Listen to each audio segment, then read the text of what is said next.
Thank you for downloading this podcast from the British Theatre Guide. For more information about British Theatre Guide, please visit britishtheatreguide.info. Steve Orme here, the Midlands editor of the British Theatre Guide. 5 years ago, Derby Theatre produced Neil Duffield's adaptation of Charles Dickens' A Christmas Carol for its festive show. In 2019, that production's being revived. There'll be a cast of 8 actor-musicians, with Gareth Williams playing Scrooge. Shortly, he'll outline why he's taking on a role he's played before, and Aimée Kwan will be talking about her professional debut in A Christmas Carol. Before that, Oliver O'Shea explains how he came to be offered the role of director on the show. The last 2 Christmases I've worked with Sarah Brigham on the Christmas shows at Derby, and have also done lots of other things at Derby Theatre, and Sarah just called me one day last year and said, "How would you like to do it?" So it was, in one sense, these jobs can come out of the blue. But I guess I've been developing a relationship with Derby Theatre for a few years now. Sarah's the artistic director here. So what have you learnt from her over the past few years? One of the things that Sarah is very good at is she's got incredible stamina, and particularly directing a Christmas show, you need to have your eye on everything at once and be multitasking, and she's incredibly good at that. But just her generosity of spirit in the rehearsal room and working with actor musicians in developing an ensemble, I think that's kind of those are the kind of key things I've learnt from working with her. But it's always great, and her energy just around the building is fantastic at Derby Theatre. She's rehearsing upstairs. We're in the rehearsal room here at Derby, and she's upstairs rehearsing Hiccup Theatre's Christmas show that will also be at Derby. So yeah, in tea breaks I sometimes say, "What do you think about this? What do you think about that?" So yeah, she's brilliant. Presumably, though, you've put your own stamp on this production. Yes, so Sarah directed A Christmas Carol in 2014, so 5 years ago, and it will have a similar look and feel to that production, so it's sort of based on some of the original design principles. But yeah, absolutely, we're kind of starting from scratch with the acting company, and we've got Jack Quorton, who audiences might recognise from other Derby Theatre Christmas shows. He's currently in Assassins at Nottingham Playhouse, and he's the musical director, so he's written new arrangements for the carols. So yeah, we're kind of discovering the story afresh together in the room. Charles Dickens wrote it, Neil Duffield adapted it, so what does he bring to the production? It's a brilliant adaptation that's really light-footed, it's quick, it's swift, it's quite playful, which I really like, and it's very much written as an ensemble piece. So the performance starts where we have a chorus of storytellers, and that includes Gareth, who's playing Scrooge. So everyone starts out as a chorus member, and then they become and present their characters, which is really wonderful and in the spirit of what the story's about a common shared humanity.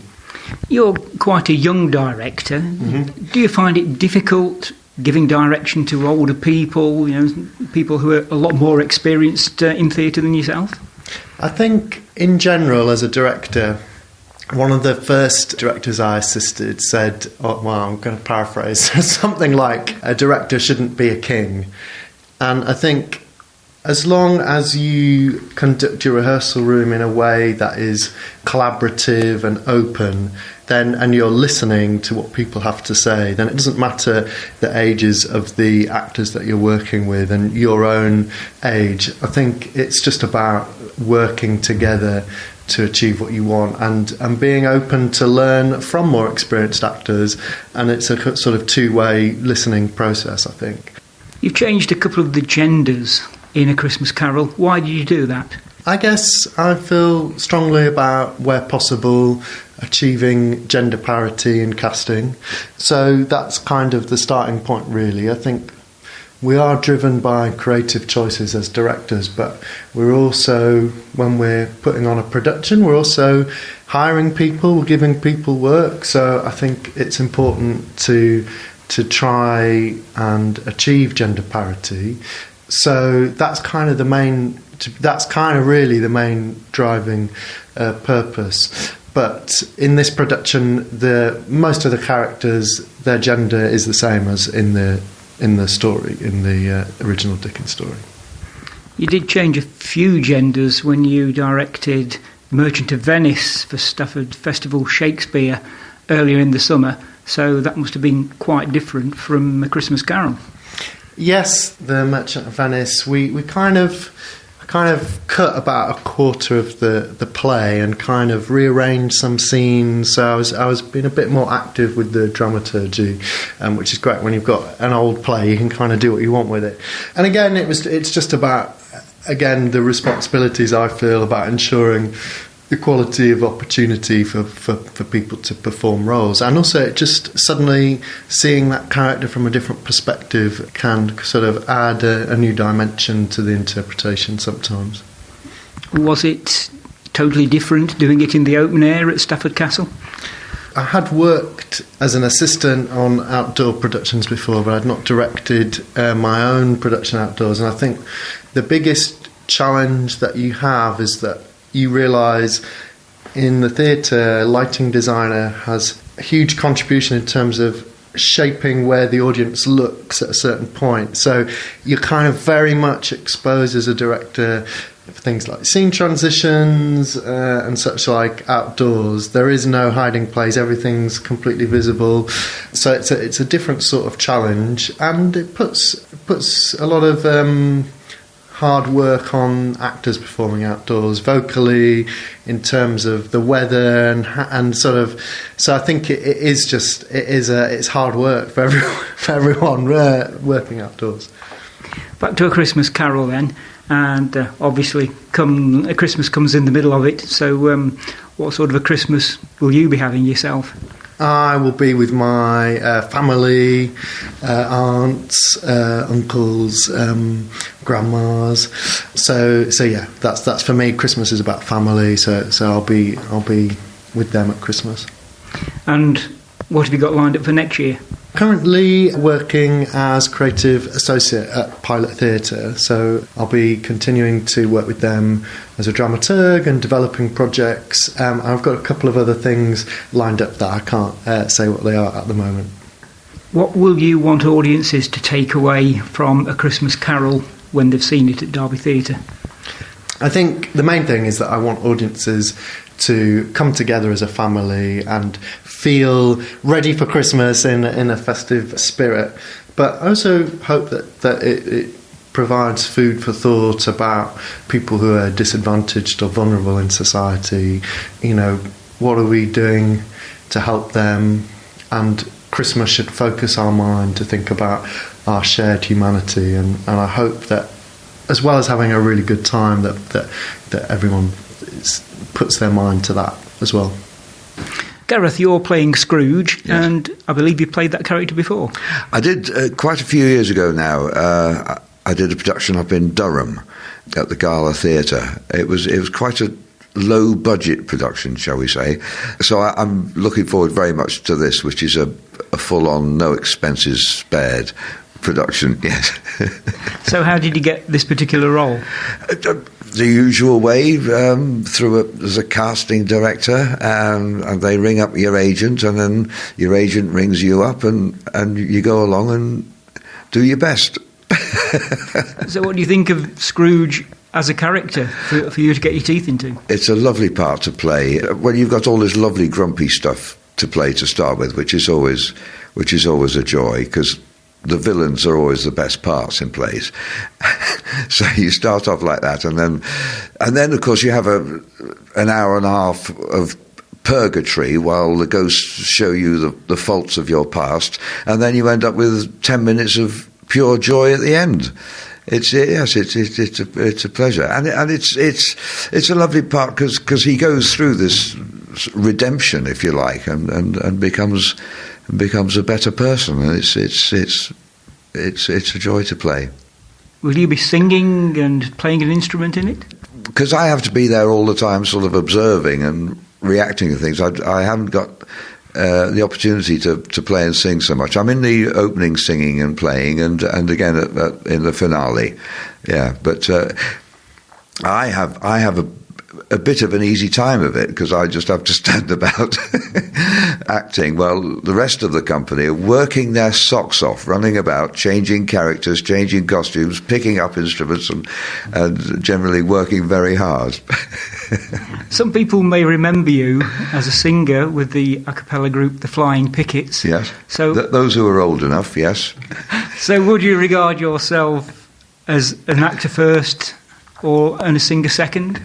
As an actor first, yes. The Flying Pickets was a sort of a happy accident that came out of a show that had a cappella singing in it. And while we were on tour with that in the transit van up and down the country, we sang pop songs to pass the time, and that just developed into a little sort of cabaret act, and sort of grew from there. Yeah, it was pretty successful, though, wasn't it? It was, yes. It did very well. Yes. I can't account for that. I don't know. It was the humour. I always thought of it. I thought of it not so much as a pop group as a comedy act, because we sang all these golden oldies, everyone else's greatest hits, but sent them up at the same time where possible, and sent each other up. So I always thought of it as a sort of a bit of a comedy act. Did that stop you from acting though at the time? Oh yes, because that was full time. Yes, I did that for 7 years. Yeah. And then when I left, I sort of started again from the beginning, really. Yeah, the first job I had after that was in a chorus in a musical. Yeah, so it was like picking it up again and starting off again. But presumably your career has taken off again since then. I'd like to think so. Yes, I work pretty regularly. Yeah. What sort of roles have you played then? All sorts. Shakespeare. I did an Agatha Christie last year, which was a joy, because I've never done a murder before, and that was fun. Whatever comes along, you just have to prepare to do whatever gets offered. So you can't say, "Oh, I want to do something with a bit of singing in it." If possible, you just got to take what's offered. Yes. There are actors who are in the lucky position of being able to choose what they do, but I'm one of those people who just has to see what comes up. So you're playing Scrooge. Yes. 50 performances over 5 weeks. That sounds a tough schedule. It is, yes. A lot of 2 shows a day, but no, you get into a routine. You do it. I've done a panto a couple of times, and that's mad, because sometimes you're doing 3 shows a day, and you keep thinking, haven't I said this before? And you wonder where you are. But so this isn't quite as bad as that. But it's you get into the routine, and you just plough. And you become. The lovely thing about theatre is that you become a little family, and you all egg each other on and buoy each other up, and you get through it. Yeah. You've got Christmas Day off, but then back on Boxing Day, so yes. You won't have much time to spend with your family. No. I did think I was going to be sitting in my digs with a turkey sandwich, pulling a solitary cracker. But fortunately, another member of the company is spending Christmas down in Sussex, where I live, and she's going to drive us back on Boxing Day, so I will be able to get back home. So that's lovely. You're in rehearsals now. What's it like working with Oliver as the director? He's sitting here, so it's a great pleasure, a privilege. He's very good. He's very clear, inventive. Asks you what you think. Yes. It's working very well indeed. Yeah. And what's next for you next year? Well, unusually, I've got something lined up. I've got a half a page in a television series sometime in the spring, yes. Can you say any more about that at the moment? I don't think I can. No, they didn't even send me all the script because it's secret or something. So anyway, yes, it's a crime series, yes. Can you say which channel it's on? I don't even know which channel it's on. And then after that, you just wait for the phone to ring? After that, wait for the phone to ring again, yes. Yeah. Amy, you're making your professional debut in A Christmas Carol, so how did you get the part?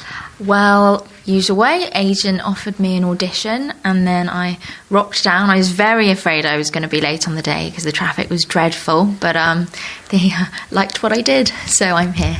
You're playing, first of all, Belle, who was engaged to Scrooge when he was a young man before he became consumed with greed. So what do you put into that character?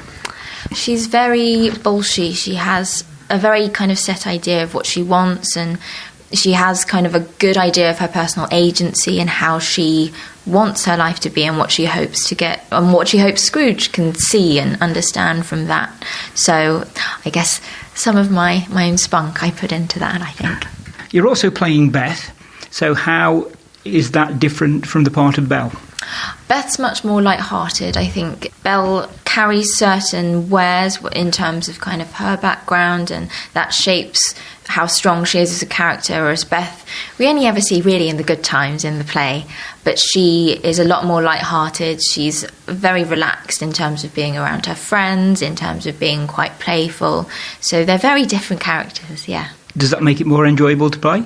Absolutely. It just, as an actor, it helps you get a shift between both of them in terms of getting into the headspace a little bit more.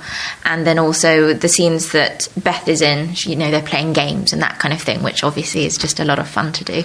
There's a cast of actor musicians, so presumably you'll be playing instruments throughout the performance. I'm playing the piano and the violin mostly. I think I might be banging something at some point, but yes, mostly piano and violin, and singing, of course. So does that really stretch you and stretch your capabilities as well? I don't think anybody would say that playing an instrument and singing at the same time is the easiest thing in the world, but it's one of those things that once you get into the rhythm of it and you've learnt everything properly, you do ease into doing both, if you like. So I would say it stretches you at first, but then once you've got it, you're down and you're good. And are you learning anything from working with people like Gareth? Yeah, absolutely. Gareth is always very good with jokes, so we always have a good laugh in rehearsals and that kind of thing. But especially that I've only really done theatre around my peers, to be able to see people that have been through the system, that are more experienced, that have had a variety of experiences with directors, and to see how that's affected their process in approaching characters is really interesting. So what's your ambition? What do you hope to do eventually? Well, I still act, I still write, so hopefully I just keep on doing that. You never know what happens in life, let alone the industry, so hopefully I can just keep on going. And what's your Christmas going to be like? Well, my family are going to be down here, and my dog's going to be here, which is always the upside. So just a nice family Christmas. And what have you got lined up, if anything, for next year? Well, I have a book coming out, and then hopefully just onwards and upwards. I try not to think too much and just hope good things come. What's the book? It's my first collection of poetry, so I've only ever released novels and had novels come out before, but it's exciting for it to be something different this time. You've had novels?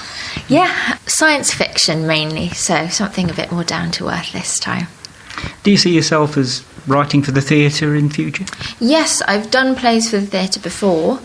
I do more kind of things for screen now, because that's just, I guess, what I've done more of. But I would like to do more for the theatre, definitely, yes.